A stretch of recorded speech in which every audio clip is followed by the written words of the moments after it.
Welcome back to the show, everybody. January 19, 2022. Let's take a look at these numbers while we're running headlines here. 224.3 million XRP moved. We'll tell you where. And Coinbase, Mastercard, and NFTs. And how about the managing director of Ripple Europe talking NFTs as well? Visa payment volume in 2021 versus Ethereum payment volume. You may be surprised on that one. Jeremy Hogan and John Deaton have an excellent point to make about the Ripple case from another incident. And Brian Brooks to testify, we'll tell you where. Germany talks Russia cut off from SWIFT and the nuclear effects that could come from it. Iran has a CBDC they're about to launch, and the EU calls for a ban of proof of work. What is going on around here? We got so much more. Somebody roll that beautiful intro.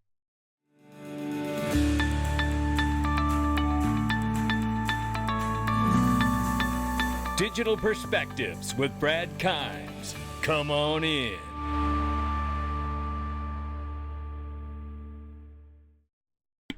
Welcome back to the show, everybody. You can follow me on Twitter at BackupBradleyAbove and everything we're talking about here. We're under $2 trillion for the market cap. Lots of money missing from the space this morning. 1.980 is where we're at for the crypto market cap. 1.98 trillion right now. We're off by 0.18% this morning. 42,000 plus for Bitcoin, 3,100 plus for Ethereum. We see Cardano coming in now at $1.43. We see Solana looking at 136 cents and $136 and change. XRP is 73 cents. And you know why it's 73 cents? Because I bought a bag last night at 75. Yeah, you're welcome. 0.7271 on the bottom and 0.7618 on the top. The numbers are brought to you this morning by none other than PureVPN. Ladies and gentlemen, one of the many layers of protection I use to hide my identity online is PureVPN. I have been extremely happy with it. And you know what? They got an incredible deal. 5-year, 88% off. Just go to any one of my videos and click XRP on the... coming in. Hold on, let me stop that right there. Any one of my videos, click on the description or comment box and look at all the great specials and deals, including PureVPN right here. Click that link. All right, let's get into it, ladies and gentlemen. 224.3 million XRP wired. 1/3 of that amount moved by Ripple to Huobi. Really? You know, there's a lot of XRP flying off the shelf if there is not a relist happening. You know, this is the thing that just fascinates the daylights out of me. I don't know what is behind it. We never seem to really find out, but either somebody's preparing to relist XRP at some point, or there's just a lot flying off the shelf around the world, and it still happens to be 74 cents. Now, if you haven't seen the video from yesterday, very quickly, please go watch that. XRP holders will become American royalty. It is my speculation and my digital perspectives, but I believe at 74 cents. That is an accurate thought. There's no doubt about it. And look at this right here. World's first crypto mortgage inbound from ProCoin News. Give them a follow. I'm not going to read the article to you, but I do want to tell you it is for Bitcoin and U.S. residents only at this time. They do plan to expand it to around the world at some point and other digital assets. But at this point, it is basically, it is for people who don't have the dollar amount to put up, but may have the crypto amount. And because crypto to banks is not looked at as true wealth at this early stage, they're looking to unlock the door for you so you can put up your assets while you hold them to be able to get this loan and buy that home. So that is pretty interesting stuff right there. I do want to tell you the name of the company really quickly, though. Let me just give it to you right here, because it's Milo. Milo is the name of the company. If you're interested, reach out to Milo Mortgage Company and check them out. Things are changing every day, even though it doesn't feel like it if you're looking at price. Coinbase Global has said it will let users make purchases on its planned NFT marketplace through their Mastercards. Now, how about that? Without having to own cryptocurrency. This is a game changer, okay? This is a game changer right here. Now, they'll be holding that NFT for you. And some people don't like that idea. But nevertheless, I think this is opening up a lot of access for people to participate in that market. And I believe NFTs are going to be massive, just as the metaverse is going to be massive. And right now, we got to see this case through and find out what's going on here. But you guys know I am huge into NFTs and metaverse, and we do cover it from time to time, and the coverage will expand as we go forward on that. This is Cindy Young, the managing director of Ripple Europe, telling us, speaking of NFTs, developers can now access native NFT capabilities on the XRP ledger. Now, you guys understand what the gas fees are in comparative to Ethereum and other networks. Let's just quick take a look here. How about that? Take a look at those gas fees. $7 to $76+ for Ethereum transaction right now. Boy, how about that for the solution of the future? You still excited about Web3? That's how they refer to Ethereum and all the applications launched off the Ethereum network. Oh, it's Web3. It's amazing. Yeah, if you can afford it. Who's it amazing for? All the miners making money off of it right now? I don't know. It's not a solution for the future. But I tell you what, when I look down here, $12 plus for Bitcoin transaction, that's not exactly a solution either, right? When you look at these things, look at XRP and XLM. Isn't it obvious what's going on here? The early players in this space are still riding the horse that got them to the race, right? That's what's happening here. Bitcoin and Ethereum are not suitable for a scalable solution for the payments world. That doesn't mean that they don't have value somewhere along the way, right? But the reality is, as far as payments go, sorry, it just doesn't add up, does it? So let's take a look here, because not only are we talking about the NFTs that Cindy Young is talking about, you think about the money saved on those NFTs, it's pretty interesting to me when you think of this and how much money can be saved in the transaction fees. How long before developers realize the efficiency?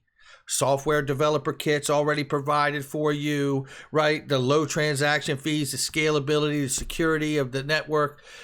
All of this is going to be realized at some point, and I think it's already starting to happen in some cases. Now, this is an update from James K. Filan here.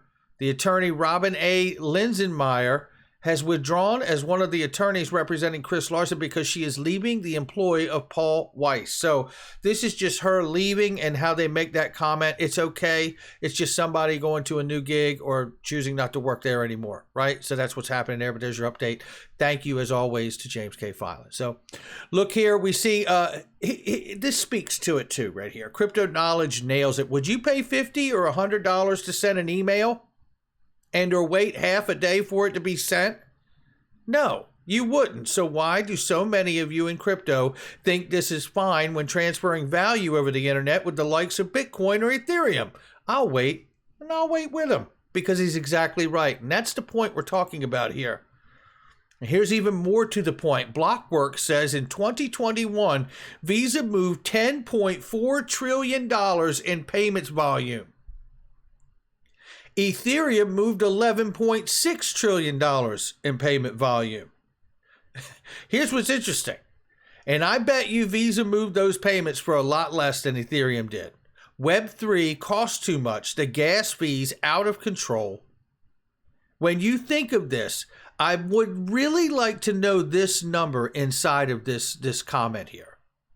How many transactions was it for that 10.4 trillion for Visa? And how many transactions was it that made up the 11.6 trillion for Ethereum? Because I guarantee you, whatever the amount of number of payments it was for Visa for the 10.4 trillion, it was probably only about 5,000 payments for Ethereum that added to the 11.6 trillion. Because with the price of the gas fees, it doesn't take that much to get there, does it? That's the problem. Looking right here, Jeremy Hogan and John Deaton talk about another problem when it comes to looking at the SEC versus Ripple case. They cite another case to do so. Take a look at this. This is really interesting right here. This tweet wouldn't get out of my head, so I had to read the Telegram case again, and John Deaton has the only reasonable conclusion in preparing this lawsuit back in 2020 for the Telegram case when they were going to launch a token. The SEC didn't believe that XRP was still a security or didn't believe it could prove it. Take a look at this. This is really interesting here because it goes on to say here, if you look at his original tweet from John Deaton, if the SEC believes all XRP are securities, then why does it allow all of these illegal sales? Why not seek a preliminary injunction to stop all sales like it did in Telegram? The answer is clear. The SEC doesn't believe in its own case theory. The lawsuit was used as a weapon. I'm telling you, these gentlemen, we are so fortunate to have access to these gentlemen, I tell you, and to have John Deaton representing so many XRP holders in this class action. Indeed, Jeremy Hogan goes on to say, even in the Telegram case, the judge clarified that the token itself was not the security. And yet in the Telegram case, the SEC still put an injunction in place to stop the sale. So why won't the SEC stipulate that XRP itself is not a security? P.S. Thanks a lot to John for messing with my mind like that. These guys are amazing. They really are. Make sure you give them a follow and join that class action lawsuit. There's no downside there. At least not from where I sit. Brian Brooks is getting ready to testify tomorrow in the House hearing on the energy impacts of mining. One thing I do want to get you to understand, though, Brian Brooks does believe that there's a solution for proof of work that could really help Bitcoin excel and scale. And I hope he gets a chance to say it in tomorrow's hearing, because I would love to hear it, because I don't know what it is unless you're talking about using renewable energy like solar power and things of that nature. This is where he will be tomorrow. We got the investigation. We will try to cover this to get anything we can from this for all of you as soon as possible. This is the hearing that will be happening, talking about energy implications of blockchains. This is going to be a big one for education on Capitol Hill. And here is another point here. EU market regulators call for a ban of proof of work crypto mining. And you know what they cite in this? They cite the fact that China did it. Right? I'm not going to read this whole thing to you because that's, you know what's going on. The proof of work costs too much and it's not sustainable. It's not certainly not scalable in its current form. So this is why I'm excited to hopefully hear Brian Brooks shed some light on why he thinks it could remain and possibly even work in a more efficient way than it does today. They cite here when Kazakhstan had lost power and a lot of the hash rate went down there. We saw the whole market take a downturn because Bitcoin is the dominant coin of the marketplace. Shows you how young this space is, right? And then, however, they also point out that China in this has stopped and banned crypto miners in China, and they may be looking for a new home.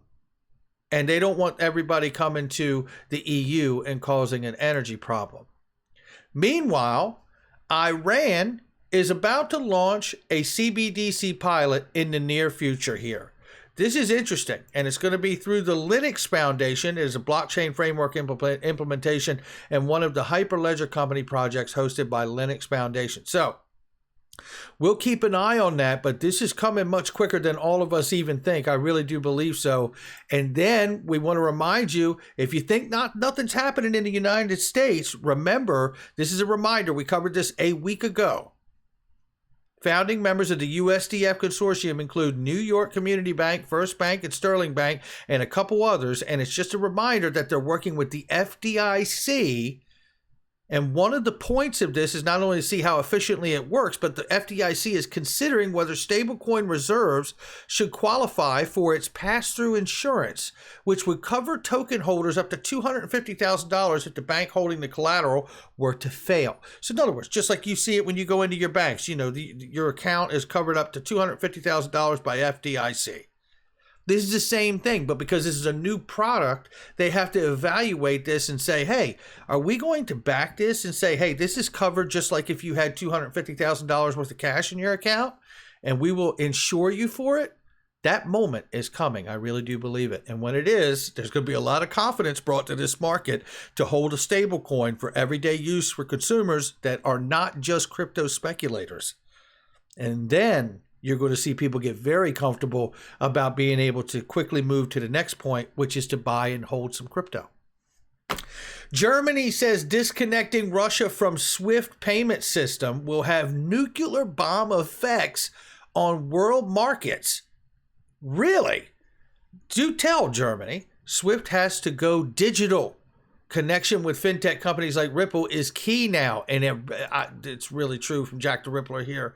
This is very short, but I want to give you this. And it says a group of Democrats led by Foreign Affairs Committee Robert Mendez introduced a U.S. Senate bill called Defending Ukraine's Sovereignty Act of 2022. All of this talk is about Russia potentially invading Ukraine. That's what we're talking about here, and moving troops into the area, right? Now, we saw this a handful of years ago in a previous administration before the last one, and basically we saw Crimea and a very important water port that was taken over and claimed by Russia as well. You have to wonder if this is the same antics going on here. But the future chairman of German Christian Democratic Union says that he believes that restricting Russia's access into international interbank SWIFT system will have the nuclear effects on the world markets. Loss of confidence in the SWIFT system could be like an atomic bomb for the capital markets as well as goods services markets.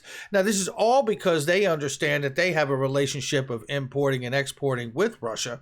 And they're talking about this whole problem with the U.S. using SWIFT as the ability to sanction and control fiscally, and financially make impacts on the country for the things that they may be doing, which is possibly preparing to invade Ukraine. This gets interesting, ladies and gentlemen, especially when you understand that there's new digital solutions and market infrastructure out here available. And we know that Russia belongs to BRICS, which is a coalition of Brazil, Russia, India, and China and South Africa, which all have created, they said, a new infrastructure for avoiding SWIFT and being able to continue their global trade. So this is getting interesting as it heats up here. And before we get out of here, it's tax time, ladies and gentlemen. If you don't know what to do with your taxes, Clinton Donnelly, the crypto tax fixer, DonnellyTaxLaw.com is the way to go. Call them, schedule an appointment, check out all the different products they have. They can help teach you and educate you. If you want to do them yourself, or if you need to have somebody with you, they can walk you through it as well. So make sure you check them out. All the links in the description and comment box. And make sure you leave a comment below. I can't wait to see what you say. I want to hear from you. I'll catch all of you on the next one.